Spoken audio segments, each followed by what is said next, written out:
Hola, ¿qué tal? Muy buenos días. Estamos transmitiendo desde el Auditorio de Vida Nueva para el Mundo en Tlalnepantla, Estado de México. Y qué gusto poder seguir estudiando la palabra de Dios, poder abrir la Biblia con libertad.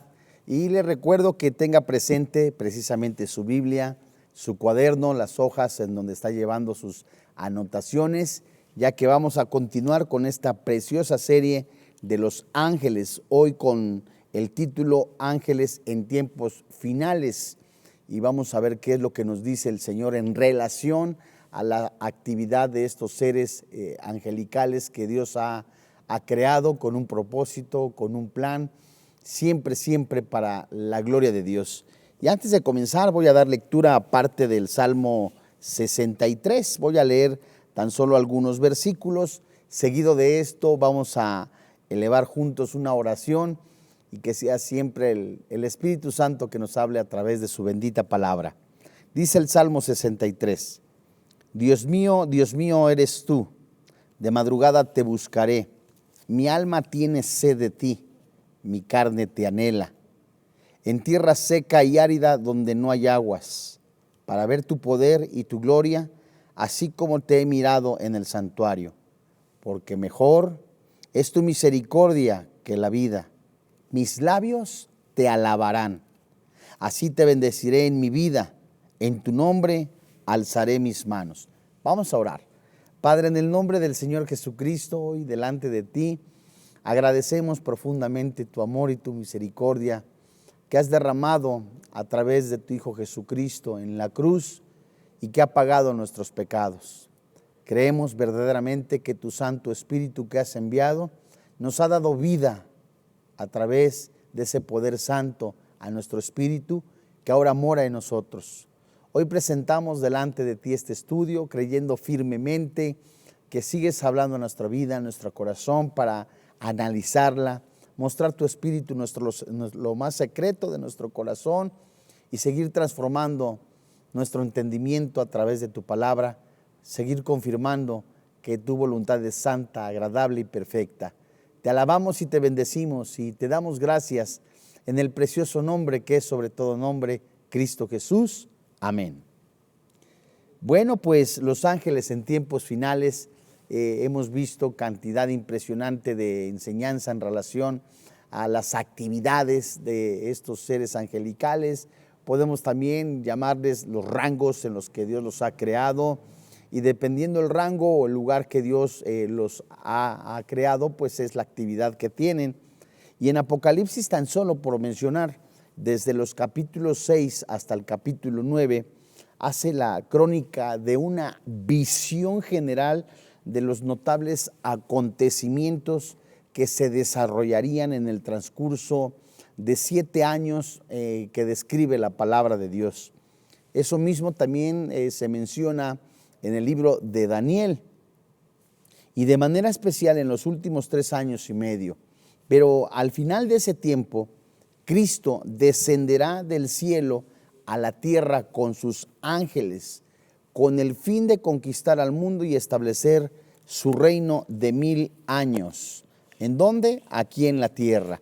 Yo le voy a pedir, si es tan amable, que abra su Biblia en Mateo capítulo 13, versículo 39, Mateo capítulo 13, versículo 39, y vamos a ver lo que ocurre en este tiempo a futuro. Mateo capítulo 13, verso 39. Posteriormente vamos a compararlo con otros pasajes, y dice la palabra de Dios en el capítulo 13, desde el verso 39. La Escritura dice: el enemigo que la sembró es el diablo, la siega es el fin del siglo, los segadores son los ángeles, de manera que como se arranca la cizaña y se quema en el fuego, así será en el fin de este siglo. Bien, vamos nosotros a ver y a comparar que este pasaje que nos habla de la parábola de la cizaña, el enemigo que se está describiendo acá es el diablo, sembró la semilla mala. Este pasaje se refiere al fin de la edad o la era. Algunos se lo denominan como el fin de una administración, hablando también del juicio. Los ángeles que regresan con Cristo y todos los santos redimidos, se habla pues de esto con más claridad o se muestra en Apocalipsis capítulo 19 sobre la segunda venida del Señor Jesucristo. Pero esta parábola del trigo y la cizaña, Cristo explica a cada uno, a sus discípulos que estaban en ese momento congregados, en donde todo elemento, ¿verdad?, de esta parábola simboliza acerca de su reino. Pero esto es muy interesante porque podemos verlo y remarcarlo leyendo de nuevo el versículo 41. Dice la palabra de Dios de Mateo capítulo 13, versículo 41. Enviará el Hijo del Hombre a sus ángeles y recogerán de su reino a todos los que sirven de tropiezo y a los que hacen iniquidad. Vemos pues que este versículo 41 habla de los ángeles, su reino.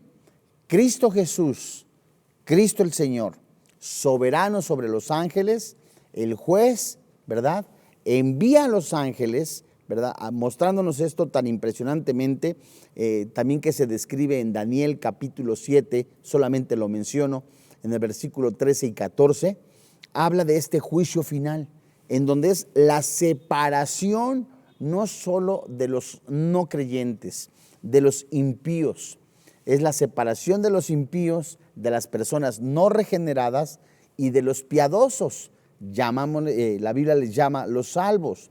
Notemos que el Hijo de Dios, el Hijo del Hombre, envía a los ángeles y Jesús está mostrando autoridad divina. Bueno, nosotros vemos acá también claramente cómo en la misericordia, en la bondad de Dios, es impresionante porque aún el Espíritu Santo está hablando a almas en ese llamado precioso a la salvación. Es un llamado que se está haciendo con una esperanza, ese llamado hermoso de parte del Padre Celestial, usando su palabra a través del predicador, a través del ponente, a través del evangelista, usando el mensaje de las buenas nuevas, que es el mensaje de la palabra de Dios, porque el hombre está en deuda. Entonces Dios no quiere que las almas se pierdan. Dios no quiere que el hombre se pierda eternamente, sino por eso ha enviado a su Hijo Jesucristo a salvar lo que se había perdido. Y en ese tiempo a futuro, donde los ángeles tendrán su trabajo, habla de esa separación en la que segurísimo, en el corazón de Dios, Él no quiere que las almas se pierdan.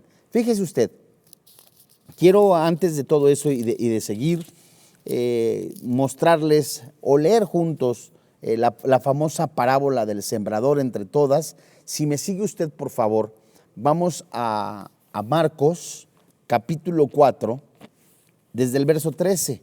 Marcos capítulo 4, la parábola del sembrador. Marcos capítulo 4. Desde ahí, desde el 1 vamos a leerla, si son tan amables. Y esto es hermoso porque tenemos que dejar al Espíritu Santo que muestre nuestros corazones, porque sepa usted que la vida de una persona regenerada, la vida de una persona nacida de nuevo, ya tiene que ser, ha sido ya transformada, es nueva criatura. Entonces esa misericordia de Dios, en este pequeño paréntesis que estamos nosotros viendo, la actividad de los ángeles en tiempos finales, donde va a haber una separación, se introduce este pequeño paréntesis para hablar a las personas, el Espíritu Santo, hablar a lo más profundo de su corazón y dejar al Espíritu Santo mostrarles si hay un nuevo nacimiento en sus vidas. No todo el que me dice Señor, Señor entrará en el reino de los cielos y no todo el que ocupa una silla, no todo el que está dentro de una iglesia puede ser cristiano. Y es por eso que nosotros dejemos al Espíritu Santo para que antes que sea esa ciega, esa separación, el que ha dejado un poco la doctrina, el que se ha separado físicamente y espiritualmente de la palabra de Dios, regrese, retome la enseñanza, reinicie otra vez el tiempo con el Señor Jesucristo en oración, en comunión, y deje que el fuego del Espíritu Santo siga obrando en él. Fíjese lo que dice Marcos capítulo 4, dice la Biblia: otra vez comenzó Jesús a enseñar junto al mar, y se reunió alrededor de él mucha gente, tanto que entrando en una barca se sentó en ella en el mar, y toda la gente estaba en tierra junto al mar. Versículo 2. Y les enseñaba por parábolas muchas cosas, y les decía en su doctrina: oíd, he aquí, el sembrador salió a sembrar. Al sembrar aconteció que una parte cayó junto al camino, y vinieron las aves del cielo y la comieron.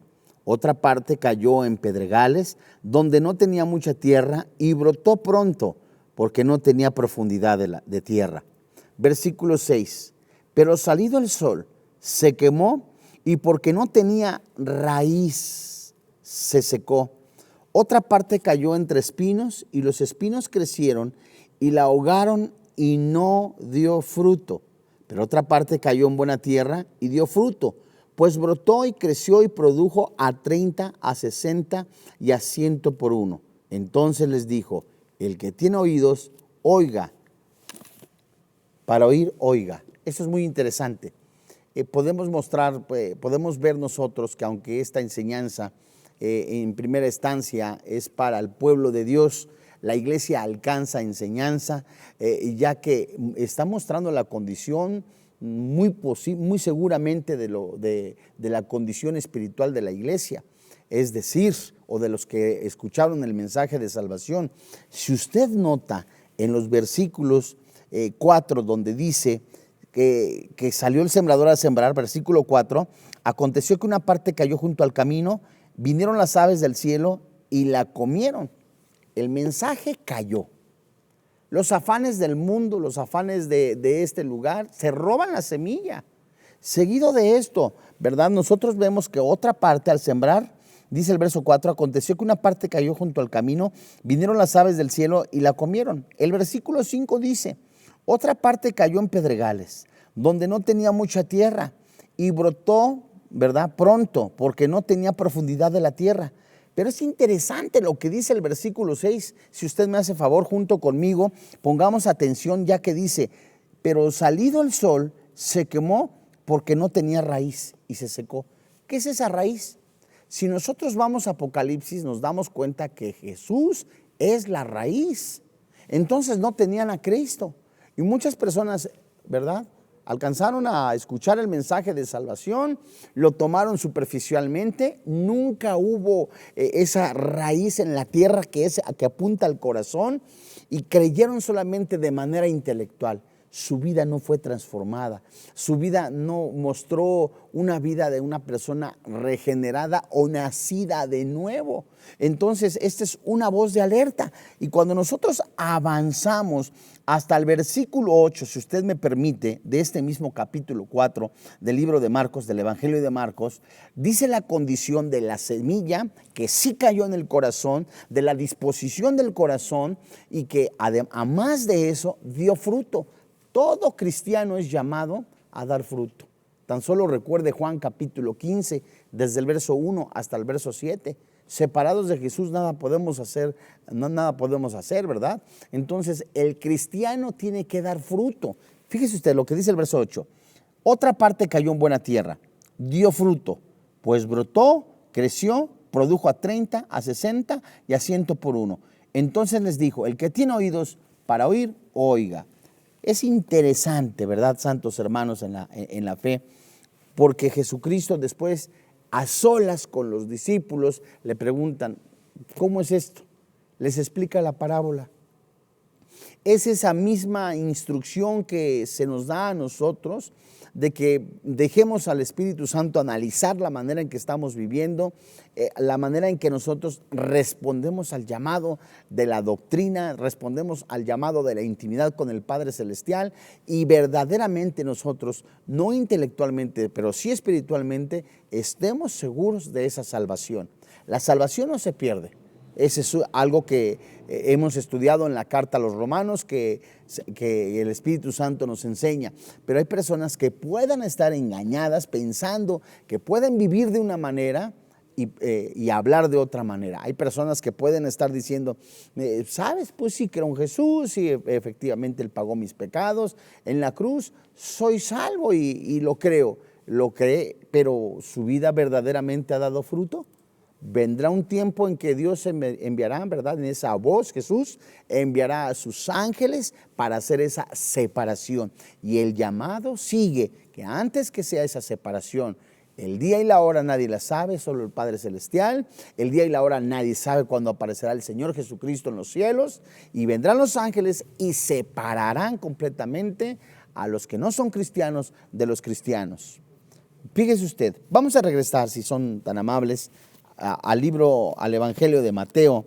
Seguimos en el capítulo 13, Mateo capítulo 13, solo que ahora un poquito más adelante de los versículos que habíamos leído, ¿verdad? Ahora vamos a leer en el versículo 49, versículo 49, dice la palabra de Dios.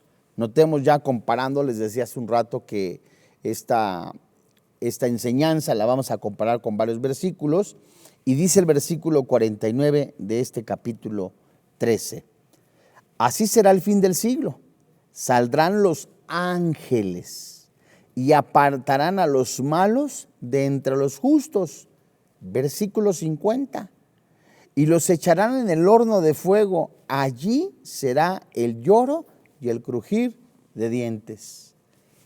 En esta parábola, ¿verdad?, de la red que nosotros estamos viendo, que comparamos con los otros versículos, y que esta parábola comprende desde el verso 47 y termina en el 50, leemos específicamente el versículo 49, que los ángeles igual separan lo malo de lo bueno.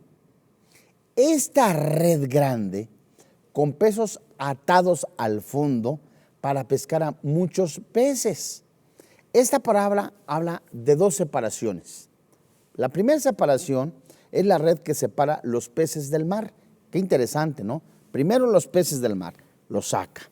Y segundo, el pescador que separa el pescado, el buen pescado del malo.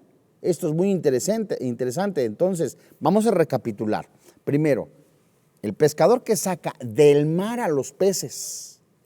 Y segundo, que va sacando, ¿verdad?, los buenos los aparta y los malos, ¿verdad?, los echa fuera. El llamamiento del Evangelio trae a algunas personas del mundo a la iglesia.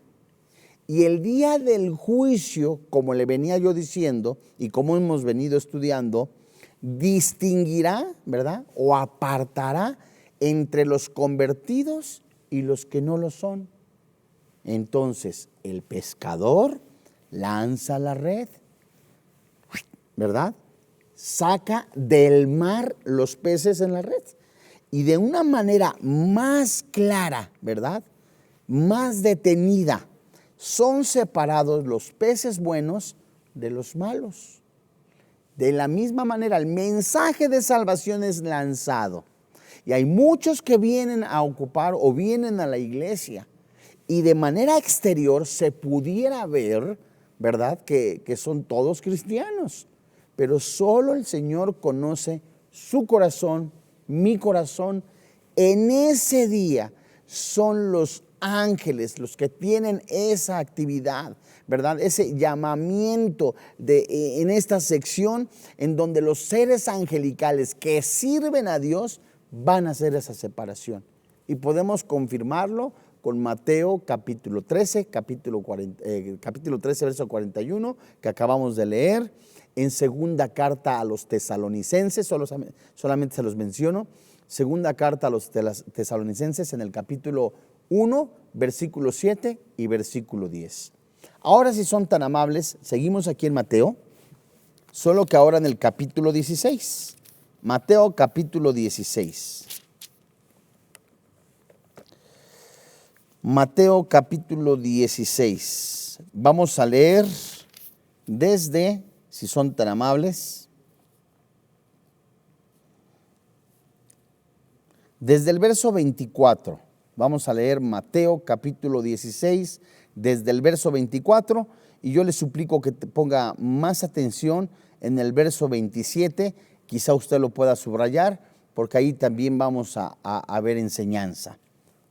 Dice la palabra de Dios: entonces Jesús dijo a sus discípulos: si alguno quiere venir en pos de mí, niéguese a sí mismo, tome su cruz y sígame, porque todo el que quiera salvar su vida, la perderá, y todo el que pierda su vida por causa de mí, la hallará. Porque ¿qué aprovechará al hombre si ganare todo el mundo y perdiere su alma? ¿O qué recompensa dará el hombre por su alma? Versículo 27, leamos con atención. Porque el Hijo del Hombre vendrá en la gloria de su Padre, ¿con quién? Con sus ángeles, y entonces pagará a cada uno conforme a sus obras. Verso 28 y parte final de este capítulo. De cierto os digo que hay algunos de los que están aquí que no gustarán la muerte hasta que hayan visto al Hijo del Hombre viniendo en su reino. Jesús se identifica a sí mismo como el Rey, ese Rey glorioso, hermoso, que juzgará a toda la humanidad. Y si usted me hace favor de anotarlo, puede confirmarlo o comprobarlo en Mateo capítulo 13, versículo 41. Con mucho gusto voy a ir más despacio para que lo apunte. Mateo capítulo 13, verso 41, Mateo capítulo 25, verso 41, y finalmente Daniel capítulo 7, versículo 9 al 14. Le vuelvo a repetir con mucho gusto. Mateo capítulo 13, verso 41, Mateo capítulo 25, verso 41, y asimismo Daniel capítulo 7, verso del 9 al 14. Implica esto que los sufrimientos, ¿verdad? Implicando que sus sufrimientos del Señor Jesucristo lo han llevado a la gloria. Dice acá además, en este verso que estamos estudiando de Mateo capítulo 16, verso 27, que leímos toda una porción, pero recordará que le hice mención que pusiéramos mucha atención en el verso 27. Dice acá que pagará conforme a sus obras. La salvación, esto es muy interesante, amados hermanos, la salvación es solo por gracia, a través de la fe solita, y nunca está basada en obras o méritos humanos o méritos propios. Entonces, decir que este pasaje se refiere, ¿verdad?, a que pagará conforme a sus obras, que será la salvación, es completamente equivocado. Se refiere completamente a otra cosa, ya que la salvación, de acuerdo a lo que dice Efesios capítulo 2, desde el verso 8 y 9, que las obras no somos salvos por gracia y por fe, no es por obras, para que nadie se gloríe. Entonces, este pasaje nos ayuda a ver que Dios va a retribuir, va a darle a las personas, a los seres humanos, en base a sus actividades. Es decir, no estoy diciendo que ganaste la salvación a través de las obras, no. Va a haber recompensas, ese es otro asunto, ¿verdad? Es otro tema también muy interesante. A las personas que son pecadoras se les va a dar también un castigo en base a, es cierto, el infierno, la separación eterna, pero va a haber un castigo en medida del pecado. Eso es interesante, que si bien podríamos verlo en otra ocasión.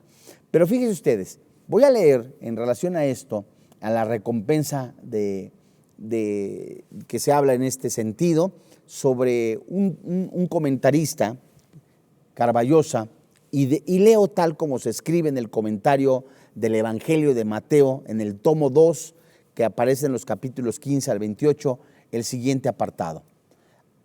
Inicia la cita: aquel que apareció manso y humilde en su primera venida, aparecerá de manera muy diferente cuando venga por segunda vez. Su primera venida fue para salvar, la segunda venida será para juzgar, y quienes rehúsen su mesianidad y su sacrificio sustitutorio deben prepararse para enfrentar a su soberana majestad de manera final y judicial. La referencia a la que alude el Señor en Mateo capítulo 16, verso 27, parece ser la que se describe en el libro de Daniel capítulo 7, citas que ya di hace rato, Daniel capítulo 7, verso 13 al 14, y ahora Daniel capítulo 12, verso 1 al 3. El Mesías vendrá por segunda vez rodeado de la gloria del Padre y acompañado por un ejército angelical. Y él anota Apocalipsis capítulo 19, verso al 1 al 16. Entonces pagará a cada uno conforme a sus obras. ¿Qué quiere decir esto? Fíjese usted, este hombre, este escritor maestro de griego, Carballosa, sugiere una secuencia de acontecimientos, ya que él mismo indica que nosotros observemos en el libro de Mateo que lo usa 3 veces. En el versículo 17, donde él escribe, ¿verdad?, señalando una culminación de una narración, que el verbo pagará es un verbo compuesto y enfático, significa retribuir o dar lo que se debe. Pagar una deuda se traduce también, o devolver. Este futuro indicativo apunta al hecho de que se trata de un juicio que está por venir, es decir, las malas obras, ¿verdad? Lo que hizo una persona, que es renunciar, rechazar al Señor Jesucristo, tiene su retribución. A eso se refiere. Una persona que ha rechazado a Jesús como el Salvador, como el Mesías prometido, como el único camino, como la única esperanza para salvación o redención de nuestros pecados, su retribución es el juicio. Y ese juicio está por venir. Observe pues también que será un juicio individual o personal a cada uno, porque leemos aquí mismo en Mateo, ¿verdad?, capítulo 16, verso 27, que dice que a cada uno le dará. Es decir, esto nos habla que de manera personal Dios se encargará a cada uno. Cada ser humano individualmente tendrá que rendir cuentas para recibir su pago, su retribución, ¿verdad? Y en conformidad con sus obras, o sea, las obras, la conducta, la suma total de lo que cada uno haya hecho, incluyendo la negación de sí mismo, es decir, como les decía yo, del Mesías. Esto es interesantísimo. O sea, que nadie va a ir al infierno de manera arbitraria, injusta, fin de la cita, ¿verdad?, de Carballosa. Nadie va a ir de manera injusta, de manera soberbia fue lanzado. No. A ver, fulano de tal, escuchaste el mensaje de salvación, escuchaste que Jesús es el único mediador, insististe tú que únicamente a través de adoración de ángeles, a través de signos del zodiaco, a través de imágenes puedes ser salvo. Eso no es darle la gloria a Dios. La Biblia nos enseña en Romanos capítulo 1, únicamente lo cito, desde el verso 18 hasta el verso 32, que los hombres completamente sin Dios, de manera voluntaria, renegaron de Dios, ¿verdad? Profesando ser sabios, se hicieron necios. Entonces Dios les retribuyó, les dio el pago merecido. ¿Qué significa? Eso es lo que sembraron, lo que cosecharon fue completamente lo que iban a recibir. una persona que niega a Jesucristo como su Señor y como su Dios, alguien que Jesucristo, que vino a este mundo, una persona santa, 100% Dios, 100% hombre. El hombre escucha el mensaje de salvación y lo rechaza, recibirá su retribución. Entonces, los ángeles que han sido creados para el servicio de Dios, para la gloria de Dios, se encargarán, como el pescador saca con la red los peces, de separarlos, de poner los buenos en un lugar y separar los malos. Esto es algo que Dios está hablando a cada uno de los oyentes. Vamos a Mateo. Mateo, si son tan amables, estamos viendo Mateo capítulo 24. En el Mateo capítulo 24, en el verso 31, la participación de los ángeles, ¿verdad?, en estos tiempos finales. Y con mucho gusto voy a leer Mateo capítulo 24, verso 31. Dice la Biblia: y enviará a sus ángeles con gran voz de trompeta, y juntarán a sus escogidos de los cuatro vientos, desde un extremo del cielo hasta el otro. Voy a volverlo a leer. Esto es hermosísimo, porque qué maravilloso es el poder de Dios. Y enviará a sus ángeles con gran voz de trompeta, y juntarán a sus escogidos, eso somos nosotros, de los cuatro vientos, desde un extremo del cielo al otro. La participación de los ángeles probablemente indique que cuando Jesús regrese, no solo reunirá a todos los creyentes que estén vivos en la tierra. Póngale mucho cuidado. El rapto, la segunda venida de Jesús, son dos acontecimientos totalmente distintos. Aunque escúcheme, cuando Jesús, con esa voz fuerte, tronante, majestuosa, de primero en rango, de trompeta, envía a sus ángeles, viene, pero no pisa la tierra. Y esto es muy interesante, ¿verdad? Ahora, además de todo eso, cuando Jesús regrese, no solo reunirá a todos a los escogidos, a los creyentes, a los que somos los hijos de Dios gracias al sacrificio de Cristo en la cruz, sino que también traerá consigo a todos los redimidos que estén en el cielo. ¿Dónde lo podemos comprobar? Apúntele, por favor, si es tan amable. Ya le pedía yo con todo mi corazón que tuviera a la mano un cuaderno, una plumita, para siempre, siempre, siempre, amado hermano en la fe, escuche usted la palabra de Dios, está escuchando al ponente, al maestro, al predicador, hace sus anotaciones y luego confirma, comprueba lo que el predicador dijo. Bien, ya le decía yo entonces, eso lo podemos confirmar en la primera carta a los tesalonicenses, en el capítulo 4, versículo 14. Primer carta a los tesalonicenses, capítulo 4, verso 14, y en Apocalipsis, capítulo 19, verso 11 al verso 16. Únicamente las estoy mencionando, pero además con mucho gusto se las repito. Primer carta a los tesalonicenses, capítulo 4, verso 14, y Apocalipsis, capítulo 19, verso 11 al 16. Y voy a dar otra referencia en relación a este pasaje de Mateo capítulo 24, verso 31. Un anotador dice lo siguiente: literalmente los ángeles acompañan a Jesucristo en la tierra, y él da la referencia bíblica de la segunda carta a los tesalonicenses, capítulo 1, verso 7 al 10. ¿Para qué?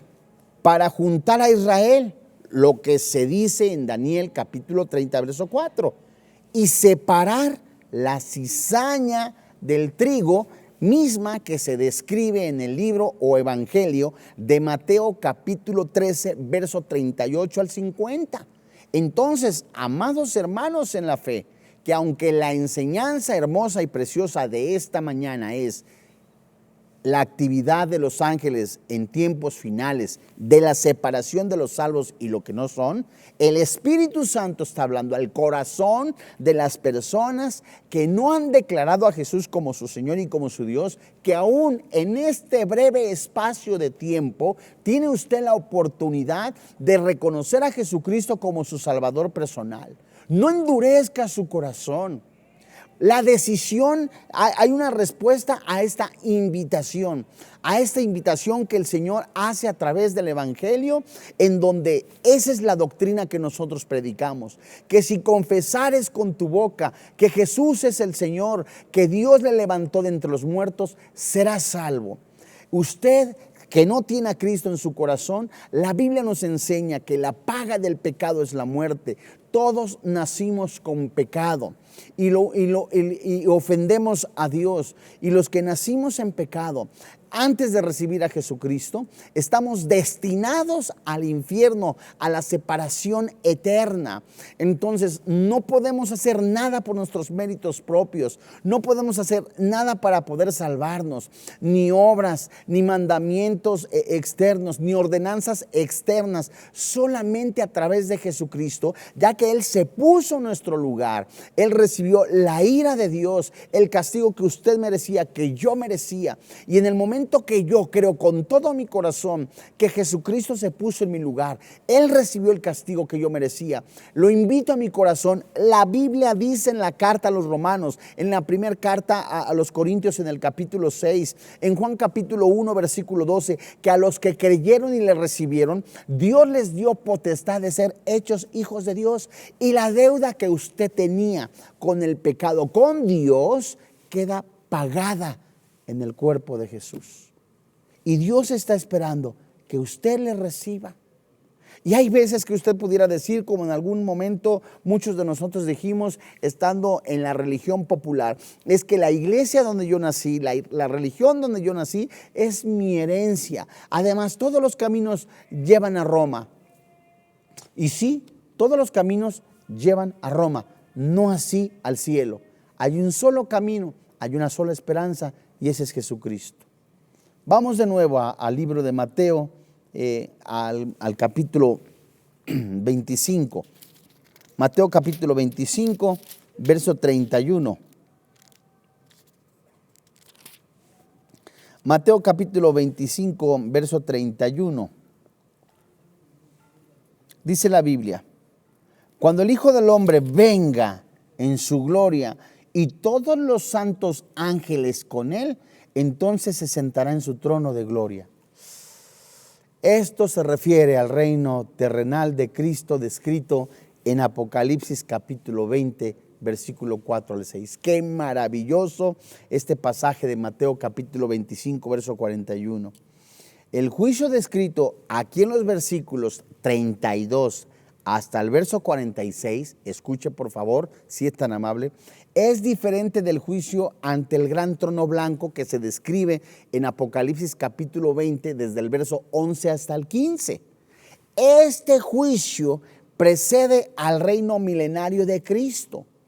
Y los sujetos, ¿verdad? Esto es hermosísimo.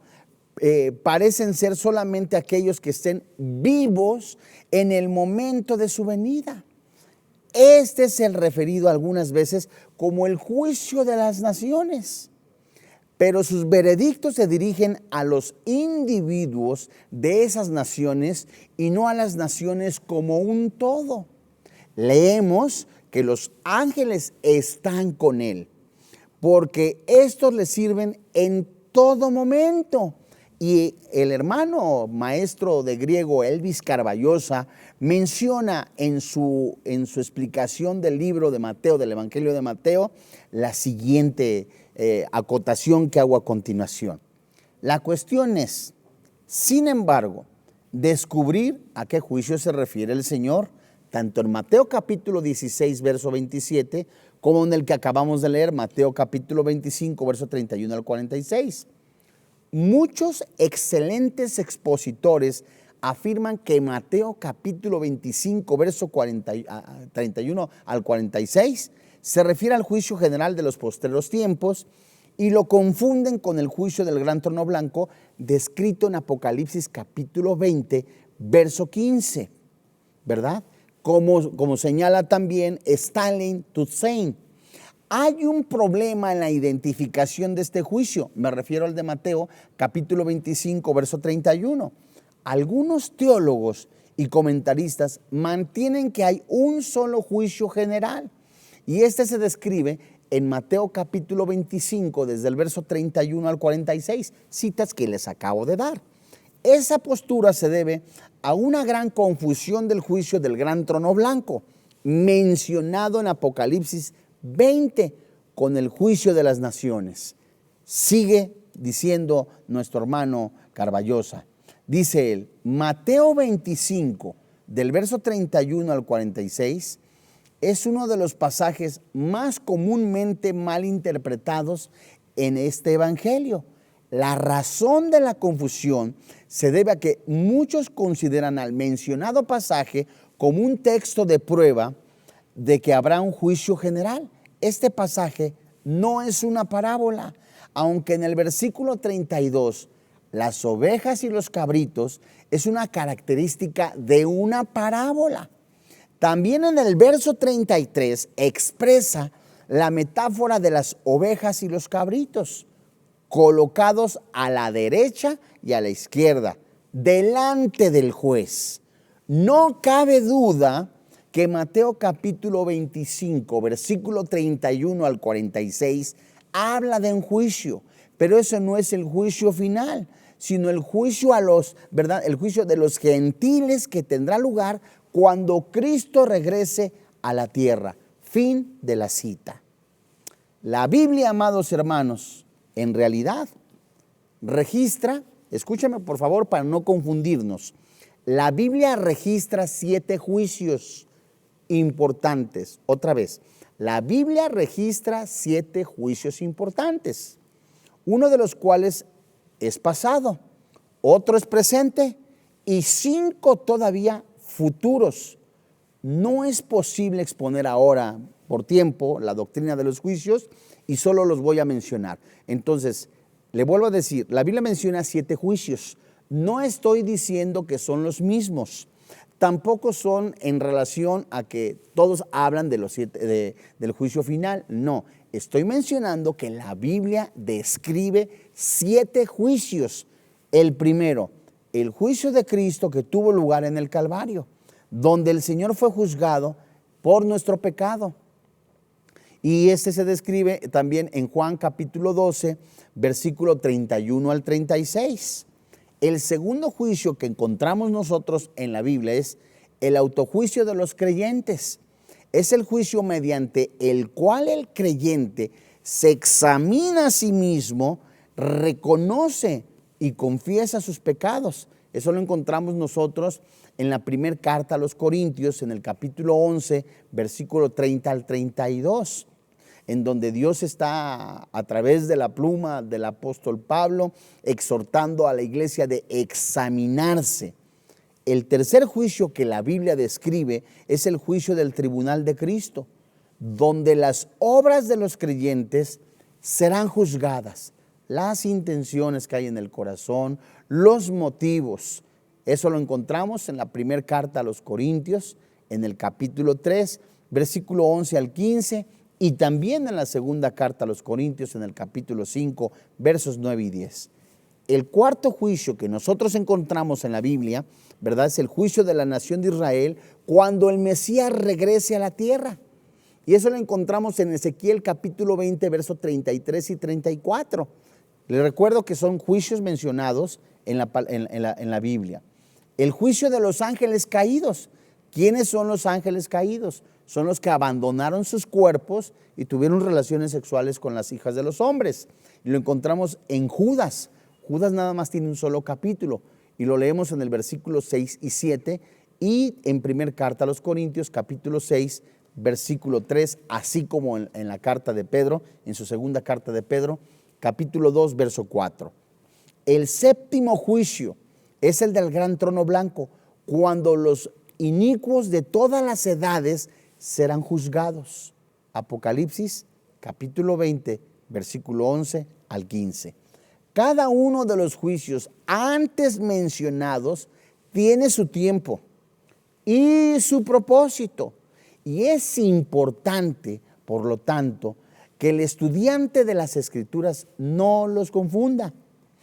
El juicio de Mateo, que acabamos de leer, Mateo capítulo 25, verso 31 al 46, será efectuado cuando Cristo regrese a la tierra por segunda vez. Y dicho juicio no debe confundirse con el que se describe en Apocalipsis capítulo 20, versículo 11 al 15, que tendrá lugar después del milenio e incluirá a los inicuos de todas las edades. Y en estos versículos, amados hermanos en la fe, el mismo Señor anuncia que el Hijo del Hombre vendrá por segunda vez a la tierra, acompañado de sus santos ángeles, y se sentará en su trono de gloria. Todos los gentiles que estén vivos cuando ocurra este acontecimiento serán reunidos delante de su presencia. Entonces el Señor los separará en dos grupos, de manera como un pastor separa a las ovejas de los cabritos, y las ovejas estarán a su derecha y los cabritos a su izquierda. Si son tan amables, vayan conmigo, por favor, acompáñenme a la segunda carta de Tesalonicenses. Esto está en el Nuevo Testamento, segunda carta a los Tesalonicenses, en el capítulo 1.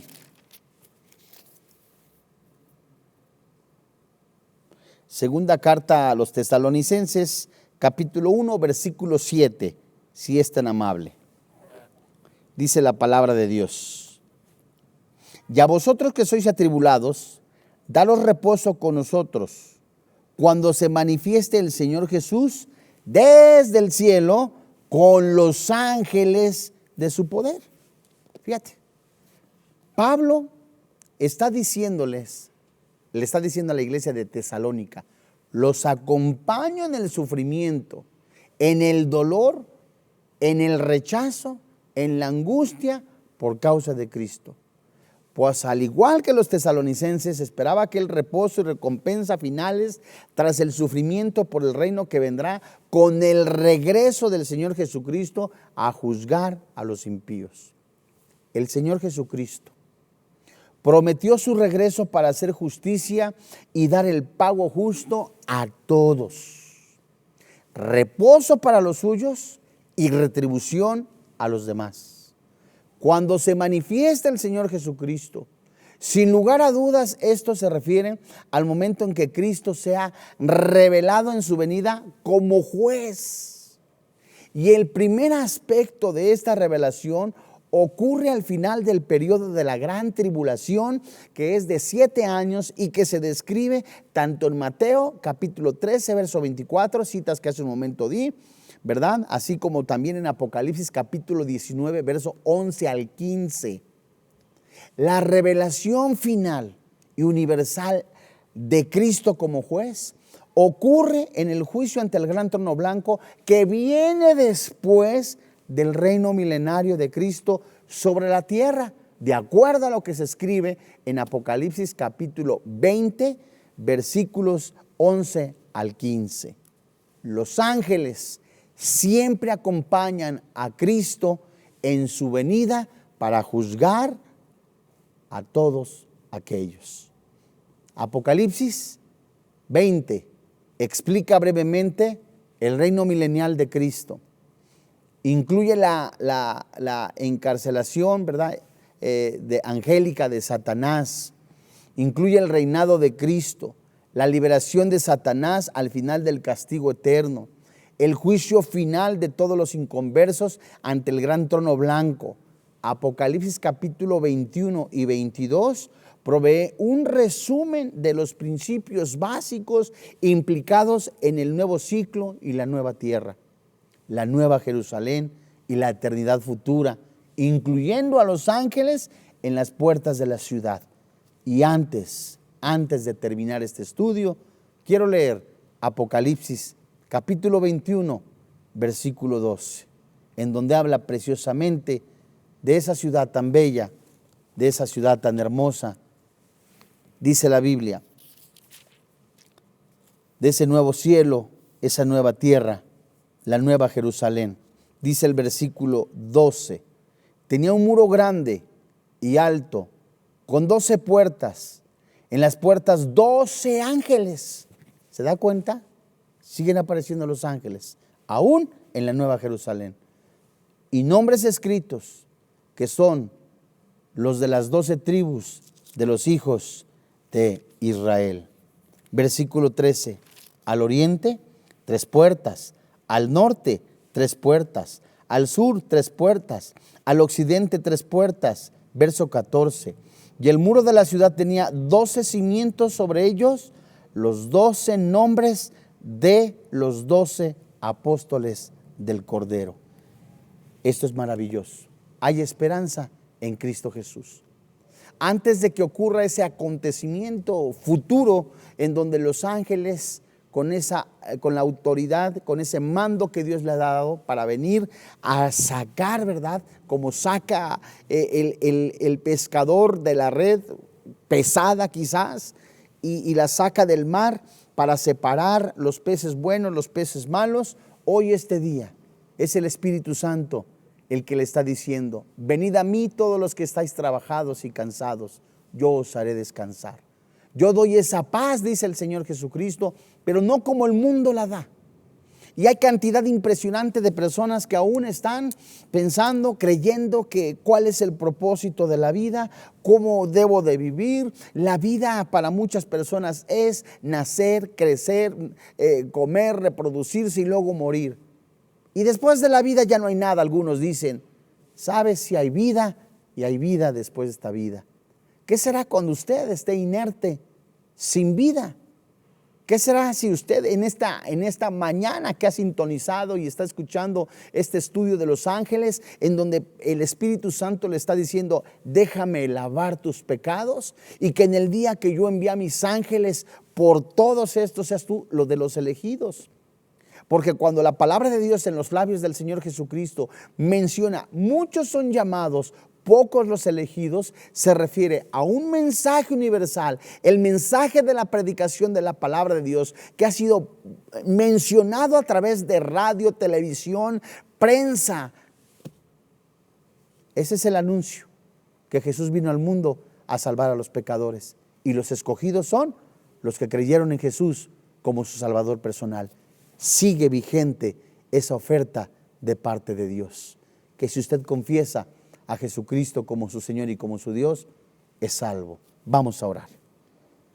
Padre, en el nombre del Señor Jesucristo, hoy, en esta mañana tan hermosa que sigues hablando a nuestro corazón, que sigues hablando a nuestra vida. Hoy en este día damos gracias porque solamente tu Santo Espíritu, que conoce en lo profundo, que examine nuestro corazón, que examine nuestros hechos. Hoy queremos completamente confesar nuestros pecados, confesar todas nuestras iniquidades. Hoy creemos que la sangre de Cristo nos lava, nos limpia. Hoy, en esta mañana, confiésele usted a Jesús como su Salvador personal. Que así como está usted de sucio, pudiera pensar: ¿sabes? Yo no quisiera ser un hipócrita o un mentiroso y quiero ponerme algún momento cuando lo sienta. No, hoy es el llamado que Dios le está haciendo. Y junto conmigo, Dios le ruega, Dios le pide que le permita entrar en su corazón y que usted diga en su corazón: Señor y Dios, reconozco que soy pecador, que la paga del pecado es la muerte y el regalo de Dios es la vida eterna. Creo con todo mi corazón que tú has enviado a tu Hijo Jesús, que se puso en mi lugar. Él recibió el castigo que yo merecía. Él recibió la ira de Dios.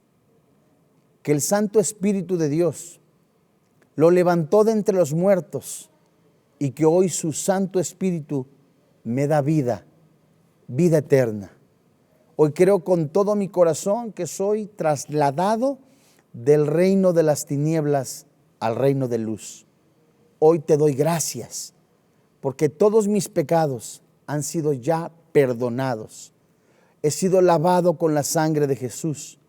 Hoy me has dado vida eterna por medio de tu Santo Espíritu.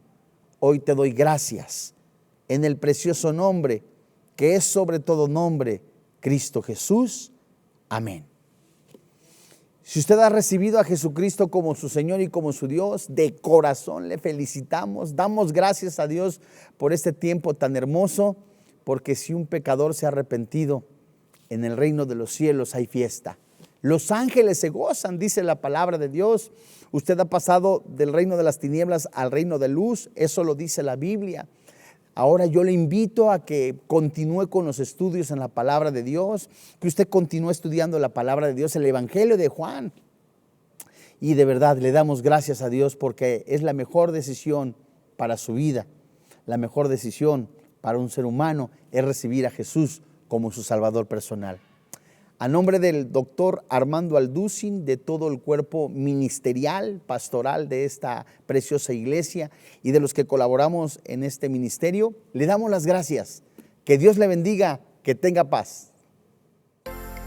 Vida Nueva para el Mundo se sostiene y propaga el mensaje de salvación